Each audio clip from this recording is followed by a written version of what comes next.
আপনি যদি পৃথিবীর দিকে তাকান তাহলে দেখবেন ইহুদিরা সবচেয়ে বেশি জিনায় লিপ্ত। জিনার যত কার্যকলাপ আছে তাদের মধ্যে আছে। এমনকি ইহুদিদের যারা নারী এই পৃথিবীর মধ্যে তারাই একমাত্র নারী যারা উলঙ্গ হয়ে রাস্তাঘাটে ঘোরাফেরা করে। তারা নিজেরা জিনা করে, অবৈধ সম্পর্ক করে। এমনকি তাদের চরিত্রটা এমন, তাদের কাছে কোনো মাহরাম নাই। নারী হলেই হলো, হোক সেটা মা, হোক সেটা বোন, হোক সেটা নিজের মেয়ে, বাস তাদের কাছে নারী হইলেই হলো। তারা সেইখানে যৌন খায়েশ পূর্ণ করতে চলে যায়। তারা মা দেখে না, মেয়েও দেখে না, বোনও দেখে না, কিছুই না। যেরকম বর্তমানে সনাতন ধর্মের যারা হিন্দু সম্প্রদায়, আপনারা দেখেছেন যে ইন্টারনেটের মধ্যে আপনারা দেখবেন যে সব সময় হিন্দুদের বিষয়গুলো ভাইরাল হয়। পুত্রবধূর সাথে শ্বশুরের সম্পর্ক, মেয়ের সাথে সম্পর্ক, মায়ের সাথে সম্পর্ক, তাদের ধর্মের মধ্যে এইগুলো কোনো কিছু নাই। তারা এমনভাবে চলাফেরা করে যে মেয়ে হলেই হলো, নারী হলেই হলো, তাদের যৌন খায় সেখানে পূর্ণ করে। এমনকি আপনি আশ্চর্য হবেন, বর্তমান সমাজের মধ্যে একটা জঘন্যতম পাপ এই ইহুদি নারীরা করে, সেটা হচ্ছে তারা কুকুরের সাথে তাদের যৌন খায়েশ মিটায়। অথচ এটা জঘন্যতম একটা পাপ, এটা পৃথিবীর আর কোনো জাতির মধ্যে নাই। এই পাপটা ইহুদি জাতির মধ্যে আছে। আল্লাহ সুবহানাহু ওয়া তাআলা আমরা যারা মুসলিম এই সমস্ত জঘন্য পাপ থেকে বেঁচে থাকার তৌফিক দান করুন, সকল বলুন আমিন। জিনা ব্যভিচার হারাম, পরনারীর সাথে সম্পর্ক করা, বিবাহের বহির্ভূত কোনো কাজ করা, এটা ইসলামে হারাম। এটা ইসলামে কি হারাম। আল্লাহ বলেছেন লা তাকরাবুজ জিনা, তোমরা জিনার কাছেও যায় না। জিনার যত সরঞ্জাম আছে সেই সরঞ্জামগুলো ত্যাগ করতে হবে। নাটক, সিনেমা, যা কিছু অশ্লীল পর্নোগ্রাফি যা কিছু আছে এগুলো বর্জন করতে হবে। পৃথিবীর মধ্যে সবচেয়ে বেশি ইহুদিদের থেকেই এই পাপগুলো এই পৃথিবীর মধ্যে প্রকাশ পায়। মুসলিমদের মধ্যে এই পাপগুলো তেমন একটা দেখা যেত না। যদিও বর্তমানে আমাদের সমাজের মুসলিমরা ইহুদিদের কৃষ্টি কালচার গ্রহণ করার কারণে তাদের চরিত্রের কিছু অংশ আমাদের মুসলমানরা গ্রহণ করতেছে। তারা এখন জিনার মধ্যে লিপ্ত। এমনকি এই যে আপনারা দেখেছেন বাংলাদেশের মধ্যে এই যে কিছুদিন আগে 3 মে যে হেফাজতের যে সম্মেলনগুলো, এই সম্মেলনের অন্যতম একটা কারণ হলো যে নারীরা তারা অধিকার চাচ্ছে, যারা বেশ্যা, যে এরা বেশ্যা না, এরা যৌনকর্মী, এদেরকে এই বলেই সার্টিফিকেট দিতে হবে। এটা বাংলাদেশে আইন পাশ করার জন্য কিছু নারী, স্বাভাবিকের নারী যারা নাস্তিক, তারা এই উদ্যোগ নিয়েছে আমাদেরকে এই স্বাধীনতা দিতে হবে। নিজেদের যৌবন টাকার বিনিময়ে বিক্রি করে তাদেরকে যৌনকর্মী বলে আমাদের বাংলাদেশের মধ্যে তাদেরকে লাইসেন্স দিতে হবে। তাই ইহুদিদের চরিত্র আমাদের ভিতরে কিভাবে ঢুকে গেছে, এটা ইহুদিদের বড় একটা চক্রান্ত, যে আমাদের নারীদেরকে যৌনকর্মী বানানোর জন্য, বেশ্যা বানানোর জন্য তারা পায়তারা চালাচ্ছে। আল্লাহ তাআলা আমাদেরকে এই সমস্ত চক্রান্ত থেকে বেঁচে থাকার তৌফিক দান করুন, সকলে আমিন। তাই ইহুদিদের অন্যতম একটা অপরাধ হচ্ছে তারা জিনা ব্যভিচারে সব সময় লিপ্ত হয়। 12 নম্বর অপরাধ, ইহুদিরা মানুষকে তুচ্ছ-তাচ্ছিল্য করে। এটা ইহুদিদের অন্যতম একটা অপরাধ। এবং ইহুদিরা মনে করে এই পৃথিবীর মধ্যে যত মানুষ বসবাস করে এরা তাদের কাছে কোনো কিছুই না। আল্লাহ সুবহানাহু ওয়া তাআলা পবিত্র কোরআনে উল্লেখ করেছেন সূরা আল ইমরান 3 নম্বর সূরার 75 নম্বর আয়াতে, ওয়ামিনহুম মান ইন তা'মানহু বিদিনারিন, ইহুদিদের মধ্যে কিছু মানুষ এমন আছে যদি তুমি তাদের কাছে 1 দিরহাম আমানত রাখো, লা ইউআদ্দিহি ইলাইকা ইল্লা মা দুমতা আলাইহি কাইমা, তাহলে সর্বোচ্চ তাগাদা দেওয়া ছাড়া তোমার এই টাকা সে ফিরিয়ে দিবে না। কেন ফিরিয়ে দিবে না? তারা বলে যালিকা বিআন্নাহুম ক্বালু লাইসা আলাইনা ফিল উম্মিয়িনা সাবিল, তারা বলে উম্মিদের ব্যাপারে আমাদের কোনো পাপ নাই। যারা উম্মি তাদেরকে আমরা মারবো, কাটবো, তাদের স্ত্রী নিয়ে নেব, মেয়েকে নিয়ে নেব, তাদের যত সম্পদ সব কিছু নিয়ে নেব, এই জন্য আমাদের কোনো পাপ হবে না। এটা ইহুদিদের দাবি। এমনকি এই কথাটা আপনি বাস্তবে যদি দেখতে চান তাহলে এই যে ইসরায়েলের যিনি প্রেসিডেন্ট নেতানিয়াহু, ওনার যে দাবি, উনি বলছেন যে গাজার মধ্যে যে এই হত্যাযজ্ঞ চালাচ্ছে, সে বলছে যে আমরা এই গাজাকে পরিষ্কার করতেছি। তাদের ভাষায় গাজায় যে সমস্ত মুসলমানগুলো বসবাস করে এগুলো মানুষই না, এইগুলোকে যদি হত্যা করা হয় তাদের কোনো পাপ হবে না, এটা তাদের দাবি। আল্লাহও এই কথাটা উল্লেখ করেছেন সূরা আল ইমরান 3 নম্বর সূরা 75 নম্বর আয়াতে। আল্লাহ বলছেন যে তারা বলে যালিকা বিআন্নাহুম ক্বালু লাইসা আলাইনা ফিল উম্মিয়িনা সাবিল, উম্মিদের ব্যাপারে আমাদের কোনো পাপ নাই, তাদের সম্পদ আমরা গ্রাস করব, তাদেরকে আমরা মেরে খান খান করে দেব, আল্লাহ এতে আমাদেরকে ধরবে না, এটা তাদের দাবি। তা ওই জামানার ইহুদিদের যেই চরিত্র ছিল, বর্তমান জামানার ইহুদিদের সেই একই চরিত্র। এর প্রেক্ষিতেই তারা বর্তমান বিশ্বের মধ্যে এই যে যুদ্ধ বিগ্রহ হানাহানি মারামারি লাগিয়ে দিচ্ছে। এমনকি এই যে ভারত পাকিস্তান যে যুদ্ধ চলছে বর্তমানে, এই যুদ্ধের মধ্যে ইহুদিরা ইন্ডিয়ার পক্ষে গেছে। মনে রাখবেন, ইমান ভঙ্গের একটা কারণ হচ্ছে মুসলমানদের বিপক্ষে কাফেরকে সাহায্য করা ইমান ভঙ্গের একটা কারণ, যেটা আপনাদেরকে দীর্ঘ আলোচনা করে শোনাইছি আমি। আপনি যদি মুসলমানের বিপক্ষে কোনো ইহুদিকে সাহায্য করেন তাহলে আপনিও কাফের, কোনো হিন্দুকে সাহায্য করেন তাহলে আপনিও কাফের। পাকিস্তানে একেবারে ধোয়া তুলসী পাতা, আমি এটা আপনাকে বলছি না, কিন্তু হিন্দুরা এটা আমাদের শত্রু, হিন্দুদের পক্ষেই থাকা যাবে না, হিন্দুদের বিপক্ষে অবস্থান করতে হবে, এটা আপনার ইমান ও দায়িত্ব। যদি আপনি তাদের পক্ষে কথা বলেন, হিন্দুদের পক্ষে কথা বলেন, তাহলে যেই ব্যক্তি মুসলমান হওয়ার পরেও মুসলমানদের বিপক্ষে কাফের শক্তিকে সাহায্য করবে, ওই ব্যক্তি কাফের, ওই ব্যক্তির ইমান থাকবে না। ইমান ভঙ্গের এটা একটা অন্যতম কারণ। এই জন্য সাধু সাবধান, আপনি কার পক্ষে কথা বলবেন? অবশ্যই মুসলমানদের পক্ষে কথা বলতে হবে। এই যে ইহুদিরা এই কথাই বলে, তারা বলে যে আমরা মুসলমানদেরকে হত্যা করব, উম্মিদেরকে হত্যা করব, এতে তাদের কোনো পাপ হবে না। আপনারা জানেন যে দাজ্জাল আসবে, এই দাজ্জালের অনুসারে ইহুদিরা হবে। আমি ইনশাল্লাহ শেষের দিকে এই দাজ্জালের বিষয়ে আলোচনা করব, শুনতে থাকেন ইনশাল্লাহ। তাহলে ইহুদিদের একটা জঘন্যতম অপরাধ, তারা মানুষকে তুচ্ছ তাচ্ছিল্য করে, মানুষকে তারা অন্যায়ভাবে হত্যা করে এবং তারা এটাকে পাপ মনে করে না। তারা যদি পাপ মনে করতো তাহলে এই কাজ তারা করতো না। 13 নম্বর অপরাধ, তারা আল্লাহর কিতাবের বিকৃতি করত। নিজেরা কিতাব বানায়া তারা বলতো যে এটা আল্লাহর পক্ষ থেকে আসছে। আহলে কিতাবরা অনেক জ্ঞানী, ইহুদিরা অনেক জ্ঞানী, তাদের কাছে অনেক জ্ঞান আছে। এই জ্ঞান থাকার কারণে তারা নিজেদের ভিতরে অনেক আত্ম অহংকার আনত। মানুষ অহংকার কখন করে? যদি সে শিক্ষিত হয়, জ্ঞানী হয়, এই কারণে সে অহংকার করে। টাকা পয়সা থাকলে অহংকার করে। তাহলে জ্ঞান এটাও একটা অহংকারের বস্তু। ইহুদিরা নিজেদেরকে খুব জ্ঞানী মনে করত। আল্লাহ সুবহানাহু ওয়া তাআলা পবিত্র কোরআনে উল্লেখ করেছেন, এই জ্ঞান থাকার পরে তারা নিজেরা কিতাব বানাইতো, আল্লাহর কিতাবে বিকৃতি কইরা নিজেরা কিতাব বানায়া বলতো যে এই অংশটা আল্লাহ নাজিল করেছেন, অথচ এটা তারা নিজেরা বানাইতো। আল্লাহ সুবহানাহু ওয়া তাআলা উল্লেখ করেছেন, ওয়া ইন্না মিনহুম লাফারিকুন ইয়ালভুনা আলসিনাতাহুম বিল কিতাবি, তাদের মধ্য থেকে একটা দল এমন রয়েছে যারা নিজেদের জিহ্বা দ্বারা কিতাবকে বিকৃত করে পাঠ করে। কেন? লিতাহসাবুহু মিনাল কিতাবি, যাতে তোমরা সেটাকে কিতাবের অংশ মনে করো। এমনভাবে পাঠ করতো আপনাকে বুঝাইবে যে এটা আল্লাহর কিতাব। ওয়ায়াকুলুনা হুয়া মিন ইনদিল্লাহি, এবং তারা এই কথা বলে আমরা এখন যেটা পাঠ করলাম এটা আল্লাহ নাজিল করেছেন। ওয়ামা হুয়া মিন ইনদিল্লাহি, আল্লাহ বলেছেন না, এটা আল্লাহ নাজিল করেন নাই। ওয়ায়াকুলুনা আলাল্লাহিল কাযিবা ওয়া হুম ইয়ালামুন, বরং তারা আল্লাহর উপর জেনে শুনে বুঝে মিথ্যা কথা বলে। তাহলে ইহুদিদের একটা অন্যতম চরিত্র হচ্ছে নিজে নিজে কিতাব বানাইতো, নিজে নিজে কিতাব বানায়া বলতো যে এটা আল্লাহর পক্ষ থেকে আইছে। এটা ইহুদিদের একটা চরিত্র। সূরা আল ইমরান 3 নম্বর সূরা 78 নম্বর আয়াত এটা।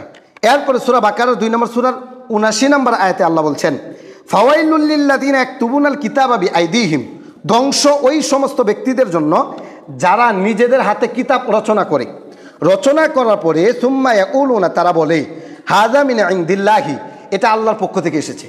বানাইছে নিজেরা, বলতো যে আল্লাহর পক্ষ থেকে এসেছে। লিয়াশতারু বিহি সামানান কলিলা, কেন এই কাজ করে?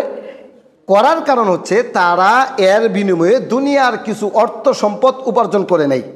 ফাওয়াইলুল লাহুম মিম্মা কাতাবাত আইদিহিম, ধ্বংস তাদের জন্য যারা নিজেদের হাত দ্বারা এই কিতাবগুলো তারা রচনা করেছে, তাদের জন্য ধ্বংস।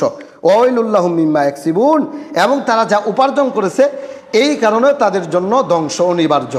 তাহলে ইহুদিদের অন্যতম একটা চরিত্র যে তারা নিজেরা কিতাব পাঠ করত, পাঠ করে এটা আল্লাহর নামে চালায় দিত। মনে রাখবেন, আহলে কিতাব যারা বর্তমান পৃথিবীর মধ্যে দাবি করে, খ্রিস্টান এবং ইহুদিরা, তাদের কোনো কিতাব নাই। এই যে তাওরাতের নাম দিয়া বর্তমান যে কিতাব চলে, বাইবেল, এরপরে আরও যে হাবিজাবি কিতাবের নাম দিছে, এইগুলো একটা আল্লাহর কিতাব না, আসমানি কিতাব না। এইগুলো তারা নিজেরা লিপিবদ্ধ করেছে। লিপিবদ্ধ কইরা আমাদেরকে ধোঁকা দেয় যে এটা আল্লাহ নাজিল করেছেন। দেখবেন আমাদের সমাজের মধ্যে কিছু পণ্ডিত আছে, বেদ পড়ে, হিন্দুদের রামায়ণ পড়ে, পইরা পইরা কোরআনটাকে এই দিকে বিবেচনা করে যে কোরআনে কি আছে আর রামায়ণের মধ্যে কি আছে, বাইবেলের মধ্যে কি আছে। অথচ আল্লাহ বলছেন যে এই কিতাব তারা নিজেরা বানাইছে, নিজেরা বানায়া আল্লাহর নামে চালাইয়া দিছে।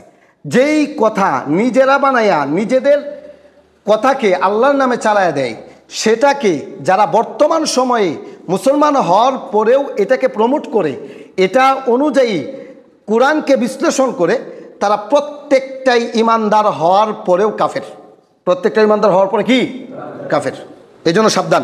এই পৃথিবীর মধ্যে আহলে কিতাব যারা নিজেদেরকে ইহুদি এবং খ্রিস্টান দাবি করে, তাদের বর্তমানে কোনো কিতাব নাই। একটা সময় ছিল, এরপরে এই কিতাবের বিকৃতি করে এই কিতাবটাকে এই পৃথিবী থেকে তারা ধূলিসাৎ করে দিয়েছে। এখন যা কিতাব আপনারা দেখতে পান সেটা হলো তাদের নিজেদের বানানো। 14 নম্বর, ইহুদি এবং খ্রিস্টানরা তারা নিজেদেরকে আল্লাহর নাতিপুতি দাবি করে। এটা তাদের একটা জঘন্যতম একটা অপরাধ। তারা বলে যে আমরা হলাম আল্লাহর প্রিয়জন, আমরা হলাম আল্লাহর নাতিপুতি, অর্থাৎ শিরিক সাব্যস্ত করে। এই কথাটা আল্লাহ সুবহানাহু ওয়া তাআলা সূরা মায়েদা 5 নম্বর সূরা 18 নম্বর আয়াতে উল্লেখ করেছেন। ওয়ালাতিল ইয়াহুদু ওয়ান নাসারা নাহনু আবনাউল্লাহি ওয়া আহিব্বাউ। ইহুদিরা এবং খ্রিস্টানরা বলে নাহনু আবনাউল্লাহি ওয়া আহিব্বাউ। তারা বলে যে আমরা হলাম আল্লাহর সন্তান এবং আমরা আল্লাহর নাতিন এবং পুত্র। এই কথা তারা বলে। এটা তাদের জঘন্যতম একটা অপরাধ। আল্লাহ সুবহানাহু ওয়া তাআলা পবিত্র কুরআন সূরা মারিয়াম 19 নম্বর সূরার 90-91 নম্বর আয়াতে উল্লেখ করেছেন। আল্লাহ সুবহানাহু ওয়া তাআলা বলেন তাকাদুস সামাওয়াতু ইয়াতাফাত্তারনা মিনহু। এই একটা কথার কারণে আসমান ফেটে যাওয়ার উপক্রম হয়। ওয়াতানশাকুল আরদু, জমিন বিদীর্ণ হয়ে যাওয়ার উপক্রম হয়। ওয়াতাখিরুল জিবালু হাদ্দা, পাহাড়গুলো চূর্ণ বিচূর্ণ হয়ে যাওয়ার উপক্রম হয়। কেন? আং দাউলির রহমানি ওয়ালাদা, তারা দয়াময় আল্লাহর সন্তান সাব্যস্ত করে। এই একটা কথার কারণে আসমান ফেটে যাওয়ার মতো পাপ হয়, জমিনগুলো বিদীর্ণ হয়ে যাওয়ার পাপ হয়, পাহাড়গুলো চূর্ণ বিচূর্ণ হয়ে যাওয়ার পাপ হয়। এই একটা কথার কারণে যে আল্লাহর সন্তান রয়েছে। এবং ইহুদিরা তারা দাবি করে যে আমরা আল্লাহর সন্তান। এটা জঘন্যতম একটা পাপ। তাহলে বর্তমান সমাজের মধ্যে আমরাও দেখি, আমরা যারা নিজেদেরকে মুসলমান বলে পরিচয় দেই, তারাও আল্লাহর সাথে শরিক করি। তারা যেরকমভাবে নিজেদেরকে সন্তান দাবি করে আল্লাহর সাথে শরিক করেছে, আমরা আরেকটু আপডেট। আমরা কি করি? আমরা পীরকে আল্লাহ বানিয়ে দিই, আমরা কবরওয়ালাকে আল্লাহ বানিয়ে দিই, দরগাওয়ালাকে আল্লাহ বানিয়ে দিই। ওইখানে গিয়ে সাজদা করি, আল্লাহর অংশ তাদেরকে মনে করি। 20 বছর বিবাহ করেছে, সন্তান হয় না, পীরের কাছে গিয়ে মান্নত করে যে আমার যদি সন্তান হয় তাহলে আমি এই কাজটা করব। ওইখানে গিয়ে ভক্তি করে শ্রদ্ধা করে ওই ইহুদিরা যেই রকমভাবে আল্লাহর সাথে শরিক করেছে, যেই সমস্ত মুসলমান নামাজ পড়ার পরেও ওই যে মদনপুর গিয়ে নাচানাচি করে গান গায়, ওইখানে মান্নত করে, ওইখানে ছেলে মেয়েদের গিয়ে মাথার চুলগুলো কাটে, ইহুদিরা যেই রকমভাবে মুশরিক, হিন্দুরা যেই রকমভাবে মুশরিক, তারা নামাজ পড়ার পরেও ঠিক এই রকমভাবেই মুশরিক। এত কোনো সন্দেহ নাই। এজন্য সাবধান, শিরিক থেকে সর্বাত্মক বেঁচে থাকতে হবে। শিরিক জঘন্যতম একটা পাপ। ইহুদিদের অন্যতম একটা পাপ হচ্ছে তারা আল্লাহর সন্তান সাব্যস্ত করত। তারা বলতো আমরা হলাম আল্লাহর প্রিয়জন, আমরা আল্লাহর নাতি এবং পুতি। সূরা মায়েদা 5 নম্বর সূরা 18 নম্বর আয়াত। 15 নম্বর অপরাধ ইহুদিদের, ইহুদিরা মুমিনদের প্রতি সবচেয়ে বেশি বিদ্বেষ রাখে। যারা ইমানদার তাদের প্রতি সবচেয়ে বেশি শত্রুতা পোষণ করে ইহুদি। এই সম্পর্কে আল্লাহ বলেন সূরা মায়েদা 5 নম্বর সূরা 82 নম্বর আয়াতে, লাতাজিদান্না আশাদ্দান নাসি আদাওয়াতাল লিল্লাযিনা আমানুল ইয়াহুদা ওয়াল্লাযিনা আশরাকু। ইমানদারদের জন্য 2 শ্রেণীর মানুষ সবচেয়ে বেশি শত্রু। কয় শ্রেণীর মানুষ? 2 শ্রেণীর মানুষ। এক হলো ইহুদি জাতি এবং আরেক হলো যারা মুশরিক। আল্লাহ বলেছেন ইমানদারদের জন্য তারা হলো সবচেয়ে বেশি শত্রু। এদের চাইতে শত্রু ইমানদারদের জন্য আর কেউ নাই। তাহলে এই আয়াতের মধ্যে মায়েদা 5 নম্বর সূরার 82 নম্বর আয়াত থেকে সুস্পষ্ট হলো ইহুদিদের আমাদের শত্রু না বন্ধু? মুশরিকরা আমাদের শত্রু না বন্ধু? শত্রু। এখন আপনি কি জানেন মুশরিককে? আপনি কি জানেন এইখানে আল্লাহ সুবহানাহু ওয়া তাআলা আশরাকু যে শব্দটা উল্লেখ করেছেন, এইখানে আশরাকু বলে আল্লাহ সুবহানাহু ওয়া তাআলা কাদেরকে উল্লেখ করেছেন? যারা আল্লাহর সাথে শরিক করে। মনে রাখবেন, হিন্দুরা যেরকমভাবে আল্লাহর সাথে শরিক করে, খ্রিস্টানরা যেরকমভাবে আল্লাহর সাথে শরিক করে, ইহুদিরা যেরকমভাবে আল্লাহর সাথে শরিক করে, মুসলমানদের মধ্য থেকেও অনেক মানুষ আল্লাহর সাথে শরিক করে।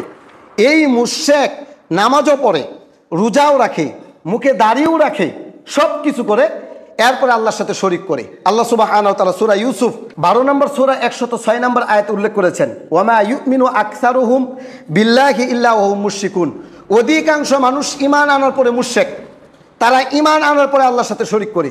আর যারা আল্লাহর সাথে শরীক করে তারা মুশরিক। বলেন তো দেখি, যত কাজকর্ম সব কিছু করতে হবে কার জন্য? সকলে একমত তো? আল্লাহ সুবহানাহু ওয়া তাআলা কোরআনে এই কথাটা উল্লেখ করেছেন, কুল ইন্না সলাতি ওয়া নুসুকি ওয়া মাহইয়ায়া ওয়া মামাতি লিল্লাহি রাব্বিল আলামিন।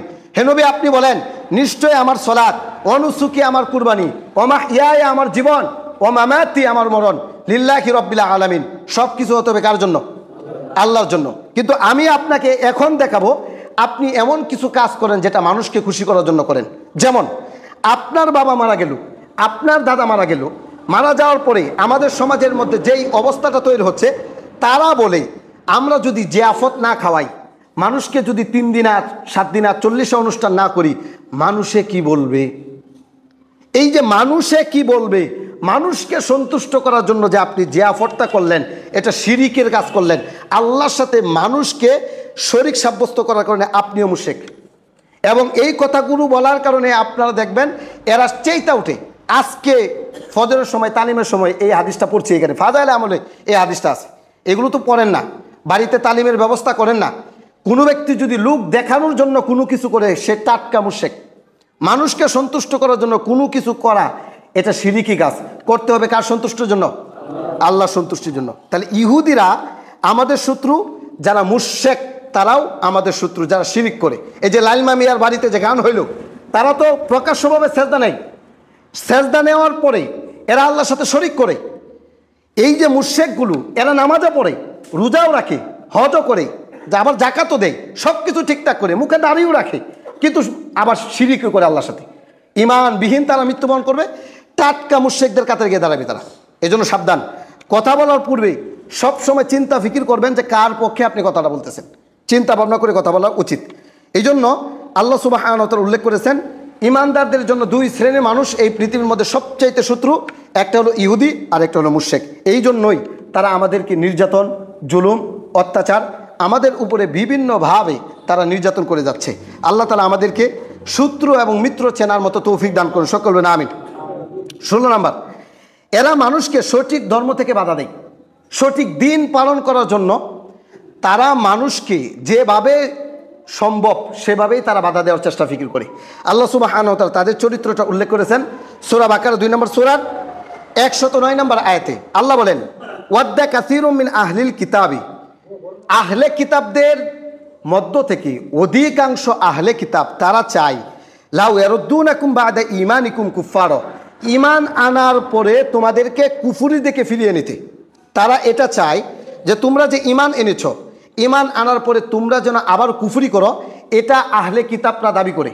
এবং তারা সদা সর্বদা চেষ্টাও করে যে কিভাবে মুসলমানদেরকে খ্রিস্টান বানানো যায়, কিভাবে মুসলমানদেরকে ইহুদি বানানো যায়। এই জন্য দেখবেন খ্রিস্টান মিশনারি নামে একটা চক্র আছে, গরিব দুর্বল মুসলমানদেরকে টাকা দিয়ে খ্রিস্টান বানানোর চেষ্টা ফিকির করতেছে।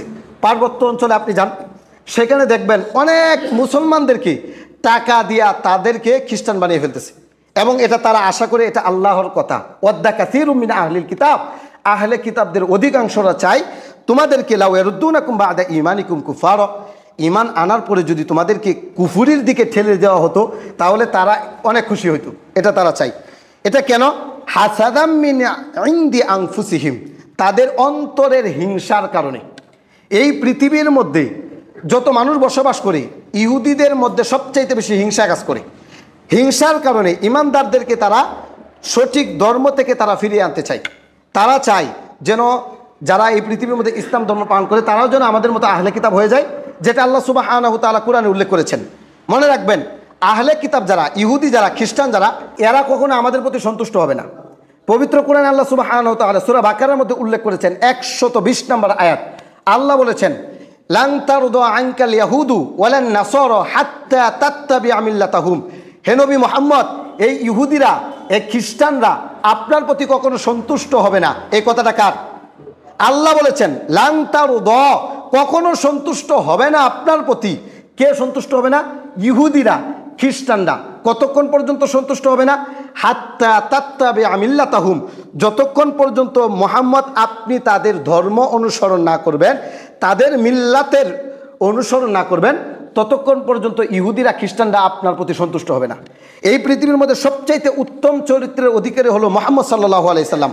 তার প্রতি যদি ইহুদি খ্রিস্টানরা সন্তুষ্ট না হয়, তাহলে আমি আপনি সলিমুদ্দি আর কলিমুদ্দি আমাদের চরিত্রের মধ্যে যত লুংরামি, আমাদের প্রতি কি ইহুদি খ্রিস্টানরা কখনো সন্তুষ্ট হবে?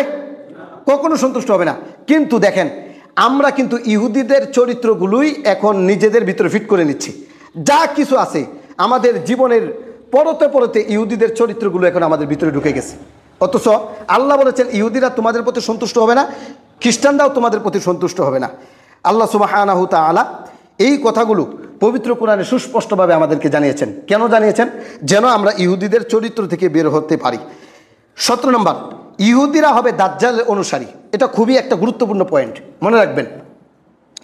দাজ্জালের অনুসারী ইহুদিরা হবে। 70,000 ইহুদি দাজ্জালের অনুসারী হবে। তারা দাজ্জালকে সাহায্য সহযোগিতা করবে। দাজ্জাল আসবে, এটাও আসবেই। তো এই যে অবস্থাটা চলছে বর্তমানে, তাদের পক্ষ থেকে এই কথাটা বলা হচ্ছে আমাদের একটা মাসিহ আসবে। মাসিহ দুইজন, একটা হচ্ছে ঈসা ইবনে মারিয়াম, যেটা হলো ঈসা আলাইহিস সালাম, আরেকটা হচ্ছে মাসিহেদ দাজ্জাল। খ্রিস্টানদের দাবি যে তাদের একটা মাসিহ আসবে, এটা হলো মাসিহেদ দাজ্জাল। আমাদেরও দাবি একটা মাসিহ আসবে, সেটা হচ্ছে ঈসা ইবনে মারিয়াম। এই দুইজনে আসবে। খ্রিস্টানরা এখন যে এই যে ফিলিস্তিনের উপরে যে নির্যাতন, জুলুম, অত্যাচার করতেছে, তাদের দাবি তাদের মাসিহ যে আসবে, তাদের এই প্ল্যাটফর্মটা তারা তৈরি করতেছে। তাদের মাসিহ এসে যেন সব কিছু নিয়ন্ত্রণ করতে পারে, এই জন্য তারা গাজার মুসলমানদেরকে মেরে এই দেশ থেকে তাদেরকে তাড়িয়ে দিচ্ছে। দেখবেন, এই গাজার মুসলমানদেরকে যে হত্যা করা হচ্ছে, ইহুদিদের যে চরিত্রগুলো, তারা এটাকে কোনো পাপই মনে করে না, তারা এটাকে নেকের কাজ মনে করে এবং বলতেছে যে আমাদের যে মাসিহ, আমাদের যে ইমাম আসবে, সেই ইমামের জন্য আমরা এটাকে প্রস্তুত করতেছি। এই সম্পর্কে একটা হাদিস শুনেন, সহিহ মুসলিমের 7282 নম্বর হাদিস। আনাস ইবনে মালিক রাদিয়াল্লাহু তাআলা আনহু তিনি বলছেন, আন্না রাসূলুল্লাহ সাল্লাল্লাহু আলাইহি ওয়াসাল্লাম ক্বাল ইয়াতবাউ দাজ্জাল মিন ইয়াহুদিন আসবাহানা 70 আলফান। 70,000 ইহুদি দাজ্জালের অনুসরণ করবে। তারা আসবাহান নামক জায়গা থেকে আবির্ভাব হবে। আলাইহিমুত তয়ালিসাতু, তাদের শরীরে থাকবে তয়ালিসাতু, কালো চাদর। রাসূল সাল্লাল্লাহু আলাইহি ওয়াসাল্লাম বলছেন, যারা দাজ্জালের অনুসারী হবে তারা আসবাহান সম্প্রদায়ের হবে। আসবাহান যে একটা জায়গার নাম, সেই জায়গা থেকে তারা বের হবে এবং তাদের শরীরের মধ্যে থাকবে কালো চাদর। এই হাদিসটা আমি যখন পড়ি আমি আশ্চর্য হলাম। এই যে আসবাহান, আপনি যদি ইন্টারনেটে সার্চ দেন যে আসবাহান জায়গাটা কোথায় আছে, যেই জায়গার কথা রাসূল সাল্লাল্লাহু আলাইহি সাল্লাম 1450 বছর পূর্বে বলে গেছেন যে আসবাহান নামক জায়গা থেকে 70,000 ইহুদি বের হবে যারা দাজ্জালের অনুসারী হবে। আপনি যদি এটা ইন্টারনেটে সার্চ দেন, দেখবেন এটা ইরানের মধ্যবর্তী একটা জায়গার নাম। যে ইরানকে আপনারা বন্ধু রাষ্ট্র মনে করেন, যে আমাদের পক্ষে কথা বলতেছে, এই ইরানের মধ্যবর্তী একটা জায়গার নাম হচ্ছে আসবাহান। সেইখানে বর্তমানেও ইহুদিরা বসবাস করে এবং অনেক ইহুদি, ইসরায়েলে যত ইহুদি বসবাস করে এর চাইতে ডাবল ইহুদি বসবাস করে এই যে আসবাহান গোত্রে। এবং আপনি যদি ইরানের শাসকের দিকে লক্ষ্য করেন, তাদের শরীরের মধ্যে দেখবেন কালো চাদর আছে। তাহলে এবার হাদিস থেকে মিলান, দাজ্জাল যে বের হবে এটা কোথা থেকে বের হবে? দাজ্জাল তো বের হবে আফগানিস্তান এবং ইরানের বর্ডার একটি অঞ্চলের নাম হচ্ছে খোরাসান। সেই খোরাসান থেকে দাজ্জাল বের হবে এবং তাদের অনুসারী হবে আসবাহান গোত্রের লোক, এলাকার লোক। যেমন আমাদের দেশের নাম বাংলাদেশ, ওই দেশটার ইরানের একটা প্রদেশের নাম হচ্ছে আসবাহান, সেখানে ইহুদিরা বসবাস করে। এবং বর্তমানে যারা ইরানের নেতা খেতা আছে, তাদের শরীরের মধ্যে কালো চাদর আছে। এবার আপনি চিন্তা করেন তো দেখি হাদিস কোন দিকে যায়। এতদিন পর্যন্ত তো ইসরায়েলের যারা ইহুদি তাদের দিকে আমরা তাক লাগিয়ে তাকিয়েছিলাম, এরাও দাজ্জালের অনুসারী হবে। তবে সবচাইতে বেশি আসবাহান যে জায়গাটা হাদিস থেকে পাওয়া যায়, এই জায়গার ইহুদিরা দাজ্জালের অনুসরণ করবে এবং সেটা ইরানের মধ্যে অবস্থিত। যে ইরান আমাদের পক্ষ হইয়া ইসরায়েলের বিপক্ষে একেবারে গোলা বারুদ তাক লাগিয়ে দিচ্ছে, গসতেছে, শুধু মারবে, কখনো মারবে না এরা। এবং ইরানের অধিকাংশ হলো শিয়া, আর শিয়া ইসনে আসা হচ্ছে কাফের, এরা মুসলমান না। তাদের 12টা ইমাম আছে। আপনি খমিনির একটা কিতাব পাওয়া যায়, সেই কিতাব পড়বেন, অধ্যয়ন করবেন। তারা বলে যে আমাদের একজন ইমাম আসবে। সেই ইমামটা কোন ইমাম? তারা বলে যে আমাদের ইমাম গোপনে আছে, আত্মপ্রকাশ করবে, এই ইমামটাই দাজ্জাল। এটা ইরানের যারা শিয়া তারাও বলে। তাই ইরান যে আমাদের বন্ধুরাষ্ট্র বিষয়টি এমনও না, এরা দাজ্জালের অনুসারী হবে, এটাই চূড়ান্ত কথা।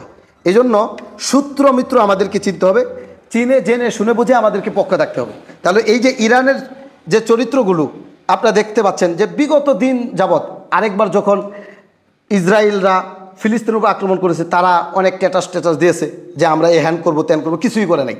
এখন যে মারতেছে কিছুই করে না, এরা আপনার পক্ষে থাকবে না। তা বর্তমান সময়ের মধ্যে এই পৃথিবীর মধ্যে যত ফিতনা ফাসাদ সব কিছু এই ইহুদিদের থেকেই আবির্ভাব, এবং তারা চায় যেন আমরা অশান্তির মধ্যে থাকি। মনে রাখবেন, আমরা যারা বাংলাদেশে বসবাস করতেছি, আপনি ভাবতেছেন যে আমাদের কারো পক্ষে থাকার দরকার নেই, আপনি এই বলে বেঁচে যাবেন, বিষয়টি এমন না। আপনার উপরে যুদ্ধ চাপানো হবে। এখন এই যে ইন্ডিয়া পাকিস্তানের উপরে আক্রমণ করেছে, বাংলাদেশের উপরে আক্রমণ হবে, এটা আপনি না চাইলেও হবে। একটা হাদিস আপনাদেরকে বলি, যে হাদিসটা রাসূল সাল্লাল্লাহু আলাইহি ওয়াসাল্লাম 1450 বছর পূর্বে বলে গেছেন, হিন্দুদের সাথে একটা যুদ্ধ হবে, যেই যুদ্ধের নাম হচ্ছে গাউজাতুল হিন্দ। এমন একটা যুদ্ধ হবে, যারা এই যে গরু পূজারী যারা হিন্দু, তাদের সাথে একটা মুসলমানদের যুদ্ধ হবে। সারা বিশ্বের মুসলমান একদিকে, হিন্দু সম্প্রদায় একদিকে, এই একটা যুদ্ধ হবে, যেই যুদ্ধটা সামনে আসতেছে। এই যুদ্ধের মধ্যে যারা মুসলমানদের পক্ষ হয়ে অবস্থান করবে, সাহাবী কেরাম খন্দকে, ওহুদে, বদরে শহীদ হয়ে যেই মর্যাদা লাভ করেছে, রাসূল সাল্লাল্লাহু আলাইহি ওয়াসাল্লাম উল্লেখ করেছেন, আমার উম্মতের মধ্যে যারা গাউজাতুল হিন্দের মধ্যে অংশগ্রহণ করবে, মুসলমানদের পক্ষ হয়ে যুদ্ধ করবে, তারা যদি মৃত্যুবরণ করে, আল্লাহ তাআলা তাদেরকেও শহীদের মর্যাদা আমাদের সাহাবী কেরামের মতোই দিবেন। সেই যুদ্ধটা সামনে আসতেছে, এটা লাগবে অবস্থা। আপনি যদি হিন্দুদের অবস্থা দেখেন, বর্তমান সময়ে যে ইন্ডিয়ার মধ্যে উগ্রবাদী হিন্দু, মুসলমানদের মুখে দাঁড়িয়ে জয় শ্রীরাম জুড়ে জুড়ে তাদেরকে বলাচ্ছে, পিটিয়ে বলাচ্ছে। বুরকা পরিহিতা নারী, তাদেরকে বুরকা খুলে অপমান, লাঞ্ছিত, বঞ্চিত করতেছে, নির্যাতন করতেছে, গোবর মুখের মধ্যে দিয়ে দিচ্ছে, তাদের মুখের উপরে গরুর চেনা দিয়ে দিচ্ছে। কেন? কারণ হচ্ছে একটা যুদ্ধ লাগবে, আপনি না চাইলেও সে যুদ্ধ হবে। এটা আপনি যদি নাও চান যে না আমি যুদ্ধ করবো না, আমি শান্তিপ্রিয় মানুষ, যুদ্ধ টুদ্ধ আমার দরকার নাই, সুবহানাল্লাহ মসজিদে কোনায় বসবো আর চালায় জান্নাতে চলে যাব, সম্ভব না। আপনার উপরে এই যুদ্ধ চাপানো হবে, এটা আসবে, এবং এটা রাসূল বলে গেছেন। কে বলেছেন? রাসূল বলেছেন। এই জন্য প্রস্তুতি গ্রহণ করা, রে ভাইয়ের আমার, এখনই প্রস্তুতি গ্রহণ করতে হবে। এই যে গাউজাতুল হিন্দ আসতেছে, মুনাফিক এবং কাফের যারা আছে সকলেই গাউজাতুল হিন্দের বিপক্ষে থাকবে, আর যারা ইমানদার তারাই গাউজাতুল হিন্দের পক্ষে থাকবে। আমরা কি মুমিন না মুনাফিক? মুমিন না মুনাফিক? মুমিন। আমরা গাউজাতুল হিন্দের পক্ষে না বিপক্ষে? পক্ষে। আমরা হিন্দু সম্প্রদায়ের বিপক্ষে। তারা আমাদের মা বোন, আমাদের মেয়েদেরকে ইজ্জত হানি করতেছে, তাদেরকে জুলুম অত্যাচার করতেছে, সজাগ সোচ্চার থাকতে হবে। এরা আপনাদের কখনো বন্ধু না, এরা আপনাদের শত্রু। এই বিষয়গুলো আপনাকে জানতে হবে। আল্লাহ জানিয়েছেন, লা তাজিদান্না আশাদ্দান নাসি আদাওয়াতাল লিল্লাযিনা আমানুল ইয়াহুদা ওয়াল্লাযিনা আশরাকু। ইহুদিরা যেরকম ভাবে আপনার শত্রু, ঠিক মুশরিকরাও আল্লাহর শত্রু। এই যে যারা চেনাখুর, গোবরখুর, যারা গরুর পূজা করে, গরুকে যারা মা বলে, কুরবানির পশু জবাই করার কারণে ভারতের মধ্যে অনেক মুসলমানদের উপরে নির্যাতন করেছে এরা। এই যে কুরবানি সামনে আসতেছে, আল্লাহ জানে সামনের কুরবানিতে তারা কি করে। এমন একটা অবস্থা তারা তৈরি করে মানুষদেরকে, এই যে ভাই বলেছেন, বাড়ি থেকে উৎখাত করে দিচ্ছে, তাদেরকে তাড়িয়ে দিচ্ছে। কেন? কি অপরাধ? কোনো অপরাধ নাই। অপরাধ একটাই, তারা সাক্ষী দিয়েছে লা ইলাহা ইল্লাল্লাহ, তারা বলেছে আমরা ইসলাম ধর্ম মানি। এই একটা অপরাধের কারণেই তাদের উপরে মুশরিকরা খেপে আছে। যত ধরনের এই পৃথিবীর মধ্যে কুফফাররা বসবাস করে, তারা খেপে আছে। এজন্য রাসূল সাল্লাল্লাহু আলাইহি ওয়াসাল্লাম উল্লেখ করেছেন, সমস্ত কাফের শক্তি হচ্ছে এক, সকলেই মিলে তোমাদের বিপক্ষে লাগবে, সকলেই মিলে। এই পৃথিবীর মধ্যে যত কাফের আছে সবাই একে অপরের বন্ধু, সবাই মিলে আমার আপনার বিপক্ষে অবস্থান করবে। এটা শেষ জামানায় হবে এবং বর্তমানে হচ্ছে। এই জন্য আমরা যারা ইমানদার, নিজেদের ইমানকে শক্ত করবেন, পাকাপোক্তা করবেন। কথা বলার পূর্বে এই বিষয়টা ভালোভাবে জেনে নেবেন। বাংলাদেশ এর চক্রান্ত থেকে বাহিরে না। বাংলাদেশে আপনি দেখবেন টুপিওয়ালা, দাড়িওয়ালা যারা যেই সমস্ত কাজগুলো করে, এইগুলো মিডিয়া কখনো সামনে তুলে ধরে না, হাইলাইট করে না।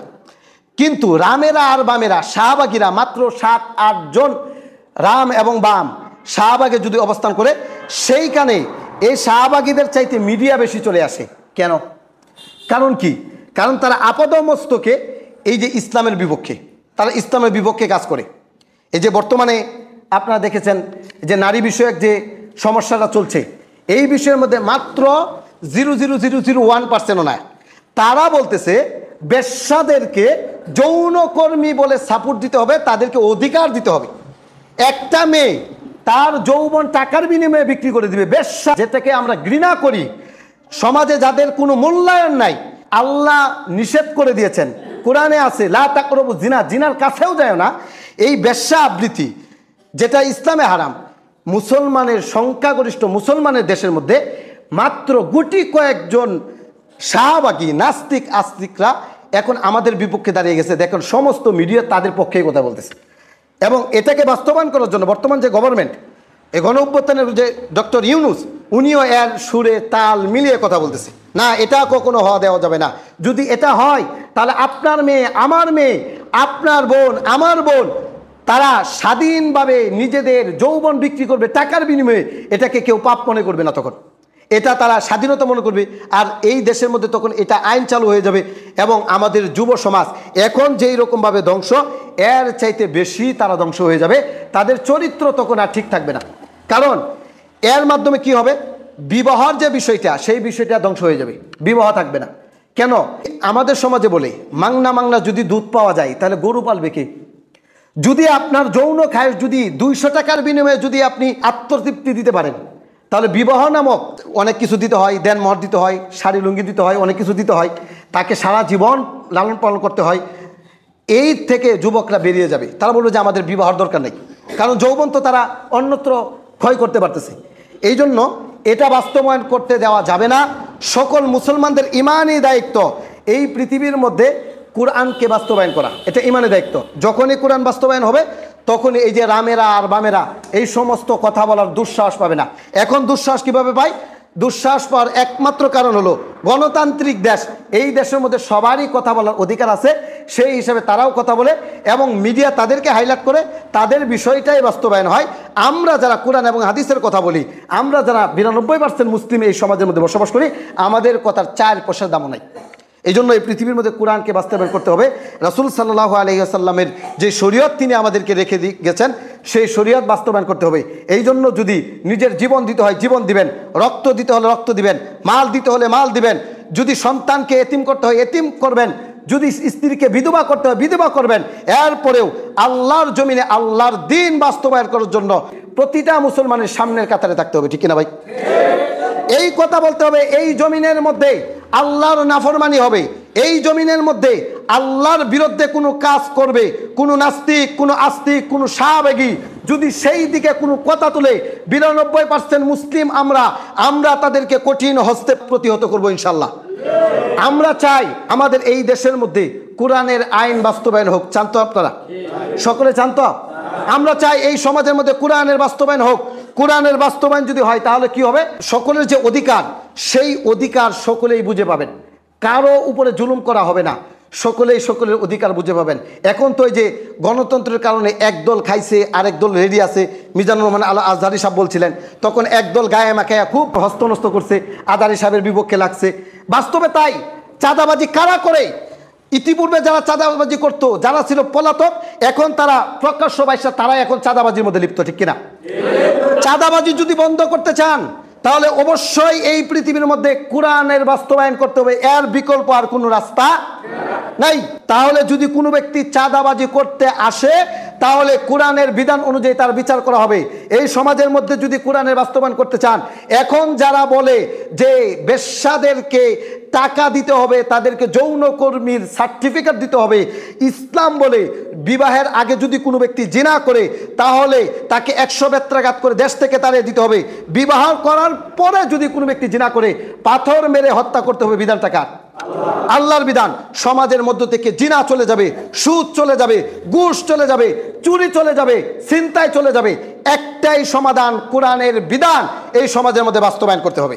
এই জন্য ইহুদিরা চায় আমরা যেন কোরআন থেকে দূরে চলে যাই। ইহুদিদের কোনো দল ফুটবলের মধ্যে নাই, আছে কি? আপনারা যারা খেলা দেখেন আছে, তারা চায় আমরা যেন খেলা নিয়ে পড়ে থাকি, আমরা যেন বিভিন্ন গান বাজনায় মত্ত থাকি। আর তারা সব কিছু এখন নিয়ন্ত্রণ করতেছে। তাদের কোনো ইহুদিদের কোনো দল ক্রিকেটের মধ্যেও নাই, আছে কি? ক্রিকেটের মধ্যে কোনো ইহুদিদের দল আছে? আছে ইসরায়েলের দল? নাই। তাহলে মুসলমানদের দলের অভাব নাই। বাংলাদেশের জন্য আপনি সব কিছু করেন, বাংলাদেশের এক প্লেয়ারের জন্য আপনি সব ত্যাগ করতেছেন, ট্যাটার দিতেছেন, হ্যান করেন গা, তেন করেন গা। এই ইহুদিরা চায় আমরা যেন খেলাধুলার মধ্যে ব্যস্ত থাকি, আর তারা আরামসে যেন আমাদেরকে মারতে পারে। এজন্য সজাগ সচেতন থাকতে হবে। ইনশাল্লাহ ইহুদিদের আরও কিছু বদ চরিত্র আছে, আগামী জুমাতে এই সম্পর্কে আলোচনা হবে। আল্লাহ তাআলা আমাদেরকে ইহুদিদের চরিত্র থেকে বেঁচে থাকার তৌফিক দান করুক, আমিন।